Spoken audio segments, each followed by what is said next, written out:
নমস্কার, আমি পার্থসারথী মুখোপাধ্যায় আর আপনারা দেখছেন সঙ্গে পার্থসারথী। রাজ্যে নতুন বিজেপি সরকার ক্ষমতায় এসেছে।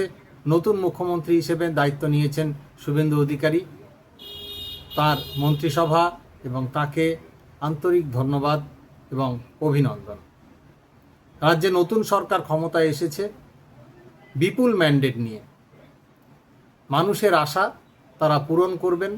যে প্রতিশ্রুতি তারা দিয়েছেন, বিশেষ করে রাজ্যকে একেবারে নতুন উদ্যমে সরাসরি কেন্দ্রের সাহায্য নিয়ে নতুন করে উন্নয়নের পথে যাওয়ার যে রাস্তা, তাকে সুগম করবেন নতুন মুখ্যমন্ত্রী।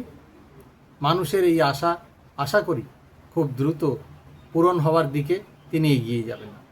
প্রথম ক্যাবিনেট বৈঠকের পরে এবং ইতিমধ্যেই গত 2-3 দিনে শুভেন্দু অধিকারী যে সিদ্ধান্তগুলি নিয়েছেন, প্রাথমিকভাবে তা ইঙ্গিত দিচ্ছে তিনি দ্রুতই এগোতে চাইছেন এবং রাজ্যকে শিল্পায়নের পথে কিভাবে দ্রুত এনে দেওয়া যায় সেই চিন্তা তার মাথায় খুব সিরিয়াসলি ঘোরাফেরা করছে।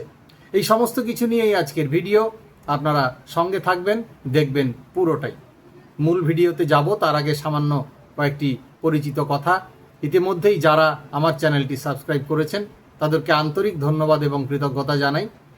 যারা রাজনৈতিক খবর দেখতে পছন্দ করেন তাদেরকে বলবো অবশ্যই আমার চ্যানেলটি সাবস্ক্রাইব করে রাখবেন এবং যারা এই ধরনের খবর দেখতে, শুনতে এবং জানতে পছন্দ করেন তাদের সঙ্গে এই চ্যানেলটি অবশ্যই শেয়ার করবেন। চলে আসছি মূল ভিডিওতে। রাজ্যের নতুন মুখ্যমন্ত্রী শুভেন্দু অধিকারী দায়িত্ব নিয়ে ইতিমধ্যেই প্রথম ক্যাবিনেট মিটিং অনুষ্ঠিত হওয়ার পর যে সিদ্ধান্তগুলি ঘোষণা করেছেন তা ইতিমধ্যেই জানিয়ে দিচ্ছে যে বিজেপি তাদের যে প্রতিশ্রুতি রাখতে তারা চিন্তাভাবনা করেই তারা এই রাজ্যে ক্ষমতায় এসেছেন এবং দায়িত্বভার গ্রহণ করেছেন। তার কোনোটি তারা বন্ধ করবেন না। সাধু উদ্যোগ। শুভেন্দু অধিকারী মুখ্যমন্ত্রী পদে আসীন হওয়ার পর ইতিমধ্যেই যে সামান্য ইঙ্গিত দেখা গেছে রাজ্যকে উন্নয়নের পথে তথা বিশেষ করে রাজ্যকে শিল্পায়নের মহাসড়কে নিয়ে আসার সামান্য কয়েকটি ইঙ্গিত, যা সাধারণভাবে আপাত দৃষ্টিতে চোখ এড়িয়ে গেলেও বাস্তবে আগামী দিনে তা সুদূর প্রসারী চিন্তাভাবনার ফসল বলেই মনে করা হচ্ছে। ইতিমধ্যেই মুখ্যমন্ত্রীর উপদেষ্টা হিসেবে নিয়োগ করা হয়েছে সুব্রত গুপ্তকে। সুব্রতবাবু অবসরপ্রাপ্ত আইএএস, রাজ্যে একসময় রাজ্য শিল্পোন্নয়ন নিগমের কর্তা ছিলেন এবং সবচেয়ে বড় কথা, যখন সিঙ্গুর নন্দীগ্রামের সেই বিতর্ক চলছে রাজ্য জুড়ে, তখন ঠিক সেই সময় তিনি কিন্তু শিল্পোন্নয়ন নিগমের তিনি কাজ করেছেন। একেবারে সামনে থেকে দেখেছেন কিভাবে এগিয়েছিল সেদিনকার সেই সমস্ত কাজ, তা তিনি সামনে থেকে দেখেছেন। ভুল ত্রুটি সবই দেখেছেন সামনে থেকে, কারণ তিনি সেই পুরো সমস্ত কাজের একজন অন্যতম নীতি নির্ধারক এবং এক্সিকিউটরদের মধ্যে একজন ছিলেন। সুব্রত গুপ্ত শুধু আইএএস নন, তিনি টেকনোক্র্যাট মানুষ, আদতে ইঞ্জিনিয়ার এবং একজন দক্ষ মেধাবী ইঞ্জিনিয়ার। খড়গপুর আইআইটির প্রাক্তন ছাত্র। মিসাইল ইত্যাদি সংক্রান্ত বিষয়ে তিনি গবেষণামূলক প্রকল্পে কাজ করেছেন যখন এপিজে আব্দুল কালাম ওই প্রকল্পের দায়িত্বে ছিলেন। সূত্রের খবর, নতুন মুখ্যমন্ত্রী শুভেন্দু অধিকারী সুব্রত গুপ্তকে নিয়ে এসেছেন মূলত শিল্পোন্নয়ন, রাজ্যে শিল্প স্থাপন, বিদেশি বিনিয়োগ, কর্মসংস্থান এবং তার সঙ্গে সুশাসন, সেটা কি করে দ্রুত ফিরিয়ে আনা যায় প্রথম 100 দিনের মধ্যে নতুন মুখ্যমন্ত্রী তাই চাইছেন। সূত্রের খবর এখনো পর্যন্ত যে প্রথম 100 দিনের মধ্যে ঠিক যাতে দ্রুত অন্তত কোনো একটি বড় সংস্থা রাজ্যে বিনিয়োগে সরাসরিভাবে আগ্রহ দেখায়, সেরকম একটা পরিকল্পনা নতুন মুখ্যমন্ত্রীর রয়েছে।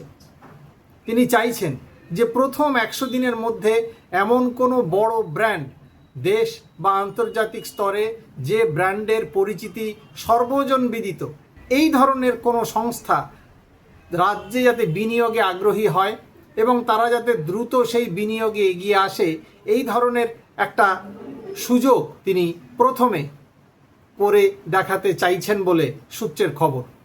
শুভেন্দু অধিকারী এই সমস্ত বিষয় নিয়ে এখনো পর্যন্ত কোনো ঘোষণা কিছু করেননি, ঘোষণা করবার মতো সময়ও আসেনি এবং সেরকম এখনো পর্যন্ত কিছু হয়ওনি। কিন্তু তার লক্ষ্য যে মানুষের মনে একটা দ্রুত আস্থা ফিরিয়ে আনা, সেজন্য তৈরি করছেন নিজের দক্ষ অফিসারদের নিয়ে, অর্থাৎ ইতিমধ্যেই যারা টেস্টেড, যারা এই ধরনের কাজ করেছেন এবং যারা যথেষ্ট একেবারে খোলা মনে কাজ করতে আগ্রহী এবং প্রোঅ্যাক্টিভ ভিত্তিতে যারা কাজ করতে আগ্রহী, এই ধরনের কিছু মানুষকে নিয়ে তিনি এগোতে চাইছেন। এবং একই সঙ্গে তার জন্যে একেবারে প্রধানমন্ত্রীর দপ্তর থেকে এবং একই সঙ্গে কেন্দ্রীয় স্বরাষ্ট্রমন্ত্রী অমিত শাহের কাছ থেকেও তিনি বেশ কিছু পরামর্শ পেয়েছেন এবং আগামী দিনে এই সংক্রান্ত বিষয়ে তিনি আরও সাহায্য পাবেন বলে জানা গিয়েছে। তাহলে কি সত্যি রাজ্যে 100 দিনের মধ্যে বড় কোনো বিনিয়োগ আসছে? না, এ বিষয়ে কেউ এখনো পর্যন্ত কোনো মুখ খুলতে রাজি নন। তাদের পরিকল্পনা সম্পর্কে তারা এখনই পুরোটা ভাঙছেন না, কিন্তু নিশ্চিতভাবে তাদের লক্ষ্য যেগুলি রয়েছে তার মধ্যে এটি অন্যতম। যেমন লক্ষ্য রয়েছে আইন শৃঙ্খলা পরিস্থিতি, অর্থাৎ ইতিমধ্যেই রাজ্য জুড়ে যে নির্বাচন পরবর্তী হিংসা দেখা দিয়েছে, সেই হিংসা সম্পূর্ণভাবে দমন করা, মানুষের মনে আস্থা ফিরিয়ে আনা। তারা চাইছেন একেবারে প্রথম এবং প্রধান ভিত্তিতে কাজ করার। তার পাশাপাশি অন্যান্য যে সমস্ত বিষয় থাকছে, ইতিমধ্যেই প্রথম দিনের ক্যাবিনেট মিটিংয়ে সেই সমস্ত সিদ্ধান্তগুলি ঘোষিতও হয়েছে। রাজ্যে বিনিয়োগের ক্ষেত্রে অতীতে নানা ধরনের কর্মকাণ্ড, দুর্নীতি, আইন শৃঙ্খলা ইত্যাদির কারণে তাদের কাছে একটা ভুল বার্তা গিয়েছে। সেজন্য রাজ্যে বিনিয়োগের ক্ষেত্রে তুলনায় রাজ্য বেশ খানিকটা পিছিয়ে পড়েছে বলে বিজেপি নেতারা বিভিন্ন ক্ষেত্রে কিন্তু বারে বারে বলেছেন। ফলে সেই পরিস্থিতি থেকে রাজ্যকে বার করে নিয়ে আসতে তারা দ্রুত এগোতে চাইছেন এবং সেই জন্যেই তাদের সচিবালয় এবং সমস্ত কিছু তার যে টিম, সেই অনুযায়ী মুখ্যমন্ত্রী ঢেলে বাছাই করে সাজাচ্ছেন।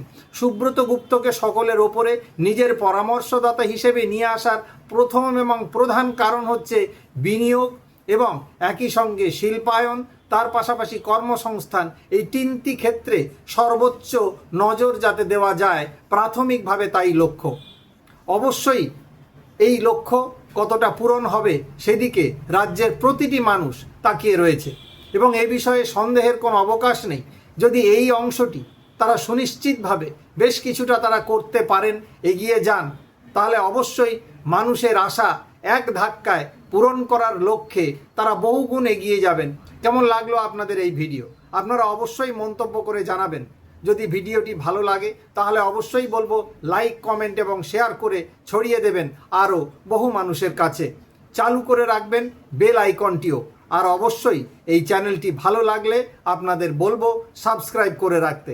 আজ তাহলে এই পর্যন্তই। নমস্কার, ধন্যবাদ, ভালো থাকবেন।